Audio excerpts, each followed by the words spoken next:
Happy Tarot Tuesday, aka what the sun and the moon and the stars would tell you if they could speak to you, but only once a week. The card that I have for the energy that is coming our way over the course of the next week is the High Priestess.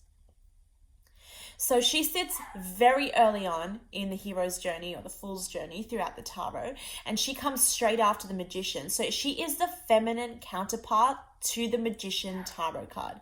Now, the magician is someone who is manifesting their ideal existence. They are creating magic. They are channeling the energy of the gods out into their world very actively, very proactively. They are using all their worldly resources, all the emotional knowledge, all of the intellectual knowledge, all of the physical resources they have to cast a spell, to put ingredients together, to alchemize their existence. It's a masculine approach to mysticism, whereas this is the feminine approach to mysticism. So instead of that real proactive, I'm going to get all of my worldly resources and use them to alchemize my existence, she says, no, I've already got everything that I need right inside of me. Right inside of me. It's all here. It's all sitting within me. All the magic that I'll ever need doesn't come from a wand, doesn't come from a crystal, doesn't come from a book, doesn't come from anybody else's teaching, not anybody else's word. She says, everything that I ever need to know is already within me, and all that I need to do in order to access that knowledge is to sit in stillness with myself and befriend what is inside of me. Okay, so she is not only the female counterpart to the magician in the tarot, but she is also the hidden or the lunar a counterpart to femininity in general. So whereas the Empress represents this real outwards maternal sort of active motherly energy where she's sitting in the garden and she's nurturing other people, this is the side of femininity that's a little bit more mysterious. Okay, so this card says the Priestess of the Silver Star. She is sitting in the realm of night, illuminated by the light of the moon. The moon is typically a light that bounces off of the sun, so it's not its own source of light. So it kind of frazzles things. You know, in the dark of night, you're scared, but in the daytime, if you hear creaking in the house, you're like, yeah, it's just a house creaking. In the nighttime, you're like, demons everywhere. So anyway, it's like that type of thing, okay? But she sits really comfortably there. So she is the side of femininity that society is shit scared of. She is the side of femininity that knows that females are ultimately powerful, ultimately intuitive, ultimately mystic, and ultimately wise, and that they house this very intrinsic sense of certainty and this real intuitive wisdom that just they can say shit and you're like, where the fuck did you come up with that? And they're just like, right here, baby, right here. You know, it's the side of femininity that is demonized by media and by society. You know what I mean? It's the side of femininity that's repressed, because it's the side of femininity that if it were to rise to the surface, shit would change. Shit wouldn't be the way that it is. So this week, you are being asked to deviate from logic, from that real active go, produce, even create energy, yeah? We're being asked to deviate from this need to put shit out into the world, to prove ourselves to our world, to intellectualize our existence. And we are being asked to sit in the in-between, because still, we sure as fuck know we've been in the in-between. And we are being asked to not just create from the in-between and to go out into the in-between and to do things from the in-between. No, we're being asked just to sit there and get real close to ourselves and ask ourselves, what comes up when there is nobody but me? What is the knowledge that sits within me? What is my truth? What is my purpose? What is my power? What is my magic? Understanding full and well that it is all inside of me. So this week, I don't give a shit about your bullshit. I don't give a shit about what you believe in, whether it be Jesus Christ or the laws of physics. Yeah, I don't give a shit what labels you like to put on your existence. I want you to dig deep and see God or energy or cosmic consciousness inside of you.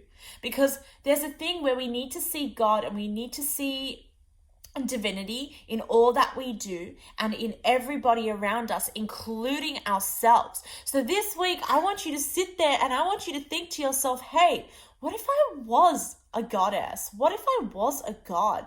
How would I tap into that energy? Hear me out here. Write it out. What if you were a god/goddess? How would you live your life? How would you take up time and space? And how would you tap into that energy? I'm not saying, oh, I'm a god now, I'm going to do this, I'm going to do that. No.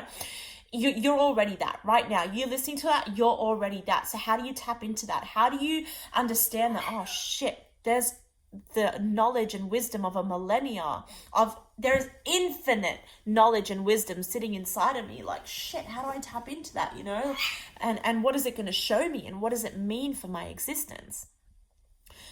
She has the book of knowledge in her lap because it's all within her. She wears a little Viking helmet, so it looks like she's going to go out and battle, but she's wearing no shoes. She's going to stay right where she is, and everything that she needs to do and everything that she needs to be, she's going to do from right where she is. Okay, so sitting in stillness, tuning into your divine feminine. So doing things that tune you into your femininity. This is indulging in your sensory pleasures. This is nurturing yourself, catering to your own needs. This is exhibiting or putting in place very strong boundaries this week and saying, hey, you know what? That's fine. You do you. I need to do me this week. So come back to me next week, okay? Because Danica said.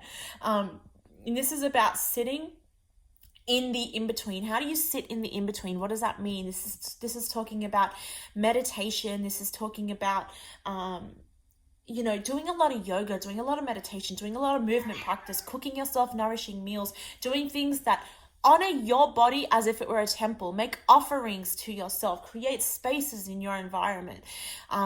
Keep doing things and putting things out that remind you to keep coming back in. And don't think about your deadlines this week, and don't think about the shit that you've been trying to put out, and don't try to push the creativity, because I trust this week that is going to come if you just lay off a little bit. We've been pushing so hard. We've been having to push so hard. And now we've gotten to a place where we are productive and we are constructive in this space that we're in globally. But now how do we just tune back in a little bit and say, hey, okay, I've been pushing so much to put out and stay productive and understand my situation. We've been focusing so much on the global situation, but who the fuck am I now? How has this changed me? Because we have already been transformed in some way. Okay, I sure as hell have been going through a sticky, icky ass, gross transformation. Who have you become?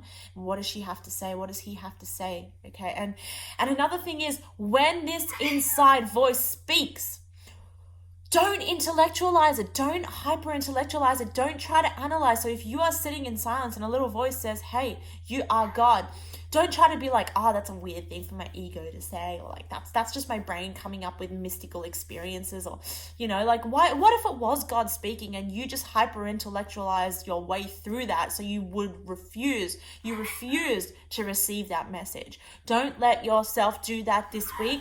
Try to trust that your thoughts come from a higher place. How can we do all of this? How can we truly tap into the divinity that we are? I have for you. Gotta have a little faith in the process, my friends, because how else can we believe in a higher power if we've got no faith?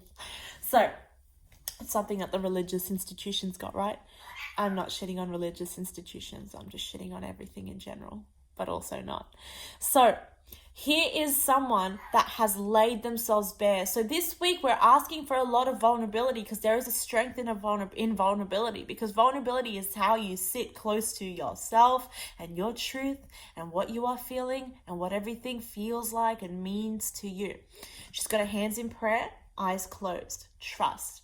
I see the God in me. I see the God in everything else.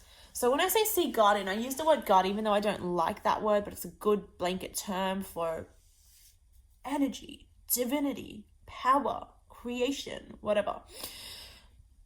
Once you start allowing yourself to trust what you're doing and trust you and embody yourself, then you start to realize that everywhere you put your hands and everywhere your eyes go and every which way that you walk and everything that you do and everything that you consume is a little piece of God, and how you consume it depends on how much you honor this existence and the fact that you are divinity. So if you were God this week, how would you be treating yourself? How would you be feeding yourself? And we need to trust that we are. We need to trust that we are, or we're not going to treat ourselves as such, okay? So when we put prayer hands up and we are saying, hey, I am God. I see God in everything. Let it flow through me. It's cool. I'm going to be right here. I'm going to be feeling what I'm feeling. You do what you got to do, life. I trust you. I trust that things are going to be put out when they need to be put out. I'm trusting that things are going to be done when they need to be done. I'm going to be right here honoring me, honoring the process, honoring you,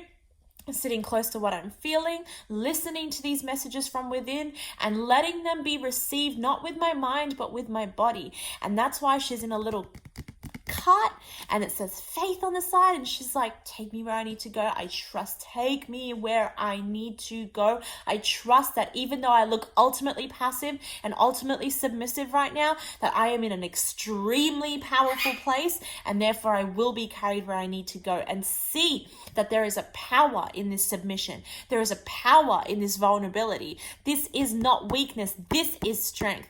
Faith is strength. Faith in the process is strength. Submitting to your sense of intuition and your intrinsic potential. Understanding that you house everything that you ever want and need to be, everything that you ever want and need to know within you. It's already here. All we need to do is shut the fuck up and let ourselves listen to it and let it flow through us and out into our world. And that's when the little birdies are going to come in and they're going to be like, oh, don't worry, we're scanning the horizons for you. We've got your back. We've got your front, and we're making sure that you're going to go where you need to go, and everything is perfect and everything is fine, and enjoy and receive and be in it and love it and be with it, and that's it.